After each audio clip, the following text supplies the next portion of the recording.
I'm not very intelligent. In fact, I'm not very smart at all, really. I got to where I am through sheer luck and the skin of my teeth.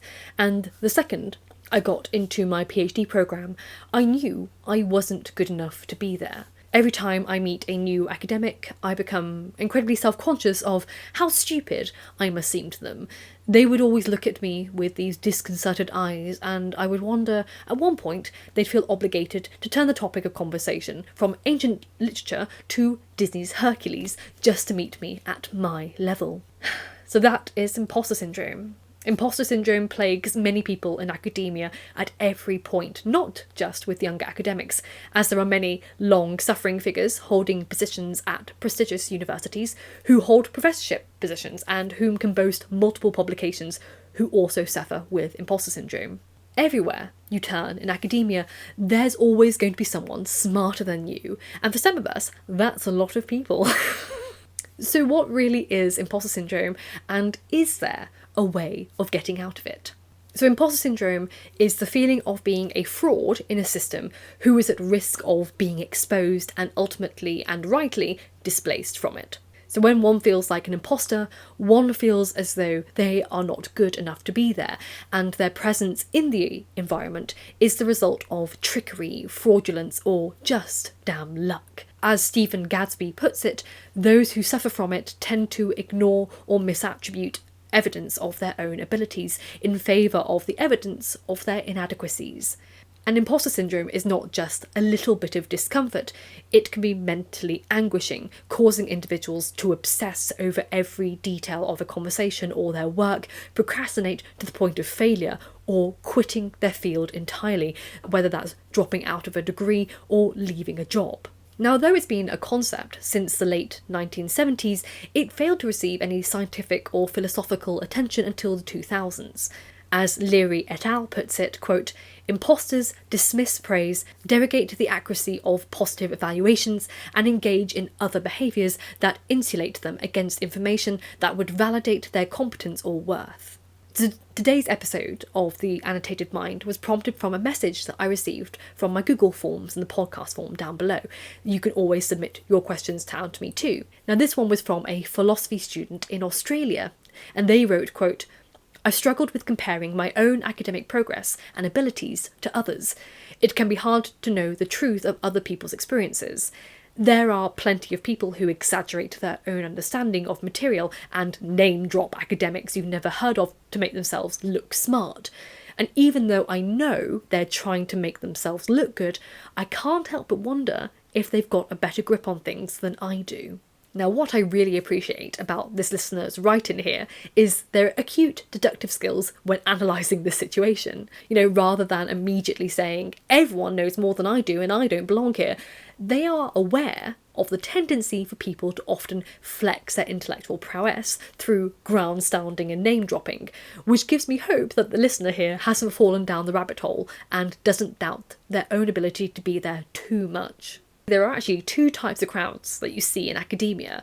When you're younger and you're an undergraduate, as our writer is here, you tend to meet loud academics. These are the ones who try to make a point by boasting their intellect, such as their grades or how much they know or how many papers they read, etc.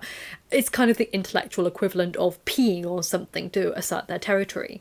But then, as you move up through academia, you meet more and more quiet intellectuals. And these are the truly terrifying ones. You see, these people are deeply intelligent and they don't need to name drop to prove it. They have an outstandingly impressive portfolio of publications, grants and conference papers, none of which they speak of directly. You only learn of these accomplishments through drips of information such as, quote, "Oh, I heard him speak in Rome last year," which is referencing a paper they presented at a conference that they were awarded a full grant to deliver, or "She's really lovely, but she never answers her emails, and it's really slow at updating people on second drafts," i.e. referencing one of many publication experiences that they've gone through. Now, I've never been intimidated or put off by the younger, louder academics, as I didn't really feel any less deserving of my place in the classroom around those people. But the quiet academics make you rethink everything.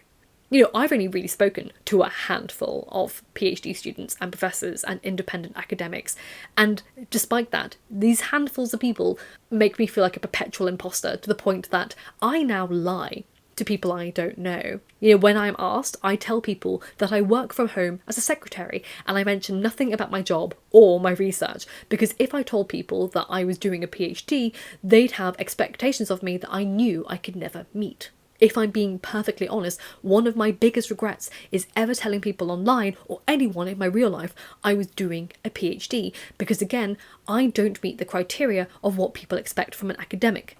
But hindsight is 2020, because I didn't realise how short I actually fell until I started doing the PhD. So really I was sort of doomed to public humiliation. So as a PhD student, I've only met quiet intellectuals who are fellow PhD students.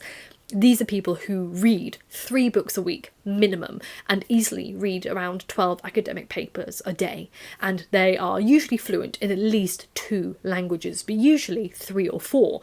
They regularly speak at conferences and get cited in other people's papers, and they're regularly invited to be interviewed in podcasts or documentaries.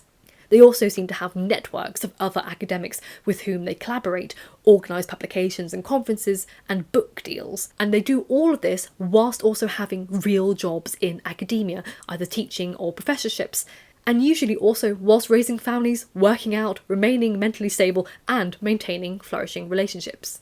And because I've met many of these people, I realised pretty early on in my PhD that, by all quantifiable evidence, I am an imposter. However, what I also learned is that the quiet intellectuals also at times feel like imposters, because they also meet other academics who do it quote-unquote better than they do, who have accomplished more, perhaps at a younger age, who have printed publications out there or have been on television, awarded more grant money, went to better universities, or secured jobs at higher prestigious universities. Basically, when it comes to the intellectual prowess of academics in higher education, it is turtles all the way down. Now, for many academics, they can rationalise away their imposter syndrome. They may say to themselves, sure, academic X makes me feel inferior, but that doesn't mean I'm unaccomplished. I have been published Y amount of times. I got into X fancy university, and I was awarded Z some amount of grant money throughout my career, and I've been invited to speak at A, B, C conferences. And I did all this with many disadvantages and barriers in my way. But then, sometimes, you can't rationalise the imposter syndrome away, which is the case for some of us, myself included. See, there are some of us who never get published, who are never successful in grant applications, who don't show much promise in their field, who aren't good at academic writing, and will never get jobs in academia. In these cases, evidence suggests that the feeling of imposter syndrome is valid and legitimised. But what's also important to factor is that many of us also have disabilities, and therefore one question that I've had to grapple with quite recently is how much of my status as an imposter syndrome is exacerbated by my own internalised ableism and external ableism. Disabled people, particularly in this conversation, those with learning and mental disabilities, though not exclusive to them, naturally, have disabilities which affect our academic performance and cause us to exhibit behaviours which are largely seen as unintelligent or unfit for academia. But keeping in mind, academia is an institution largely constructed from a culture of supremacist patriarchal eugenics, which excluded and dismissed other ways of thinking and standardised intelligence according to the cognitive performance of those with the most privilege and most power. Now you see, when I put it like that, yes, it makes sense that I'm an imposter according to those standards, and it makes even more sense why millions of us feel like imposters according to such hierarchical constructs. Mitch Chiria, in an article called Imposter Syndrome and the False Idol of Intelligence, puts this problem beautifully. They write, even if you manage to be recognised as intelligent, you'll never feel safe and secure, since the concept of intelligence itself is a contingent biopolitical apparatus rooted in contested hierarchies of power. That is, intelligence itself might change to exclude you. What's fascinating about imposter syndrome is that it's not simply a lack of belief in one's ability. You see, if one only believed they weren't able to do something, they would be so debilitated and defeated by that thought they would never have tried to do it. However, those with imposter syndrome had enough self-belief to try, and they only doubted their ability once they'd accomplished it. People with imposter syndrome tend to ethically judge themselves for being present in places the same way one would judge someone for sneaking into a party they weren't invited to. It's like, you shouldn't be here and you're going to get kicked out, even though you came legitimately, you were invited, people know that you're there and you're still scared of being kicked out. And that's because imposter syndrome is all down to the messages we receive. If you're told you don't belong somewhere and you got into it, rather than think, I proved you wrong, you're scared that they will prove you right. And even though you broke that glass ceiling, you're scared of being reversed back and people realising that you don't belong there, because the original messages are ingrained in you more than the evidence that you went past those messages and defeated those messages and proved them wrong. Similarly, when you meet other people who may have not had those messages at all, you then feel more insecure about your own ability, because there are people in your sphere of influence who are more confident, and because they are more confident and they had other legs up and they weren't held back by any disabilities or by any other socio-economic disadvantages, they may be more well-read, may be more intelligent, may be more well-versed, and then you, with your little tweaking in your head that you don't really belong here for whatever reason that may be, those fears are suddenly amplified. But if we return to the hypothesis that intelligence is a contingent biopolitical apparatus rooted in contested hierarchies of power, then technically, the vast majority of you listening to this are imposters by default, by definition. And as such, isn't that really a sign that things are changing for the better? That we misfits somehow broke centuries worth of barriers just to be here in spite of our limitations, in spite of how the systems were set up against us, in spite of how lowly we think of our own abilities. We still got there. Isn't that a good sign that things are changing, rather than the fact we cheated a system that shouldn't allow us in? Unless you actually cheated, unless you actually plagiarised someone else's work, or you lied about your credentials, you got into the system in your own way, fair and square. And just because there will be and are people better at it than you, doesn't mean you can't be there too. It would be like going into a bookshop and then wanting to buy a book, but then feeling undeserving of being able to be in that bookshop because there are rich people in there buying more books than you because they have more money and they have more free time to read them.